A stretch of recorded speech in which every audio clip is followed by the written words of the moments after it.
கோழி வளர்த்துறவங்க நெறைய பேர் ஃபெயிலியர் ஆகுறதுக்கு காரணம் பார்த்தீங்க அப்படின்னா, தன்னோட கோழிகள் விடுற முட்டை வந்து எங்கே இருக்குன்னு தெரியாம இருக்கிறதுங்க.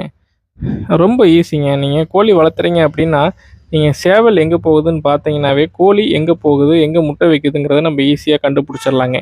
ஏன்னா, ஒரு கோழி முட்டை வைக்கிறத வந்து யோசிச்சு வைக்கிறது வந்து கோழி கிடையாதுங்க. அது கூட இருக்க சேவல் தாங்க. சேவல் வந்து ஒரு சேஃப்டியான இடத்த பார்த்து, அந்த இடத்துல முட்டை விடலாங்கிற தகவல வந்து குடுத்தா தான் வந்து, அந்த கோழி வந்து அங்க போய் முட்டை விடுங்க. சேவல் இல்லாம கோழி வந்து முட்டை விடாதுங்க. அதனால நீங்க சேவல் எங்க இருக்குன்னு பார்த்தீங்கன்னா, அழகா வந்து விடை எங்க போய் முட்டை விடுதுங்கிறத நம்ம கண்டுபிடிச்சிடலாம்.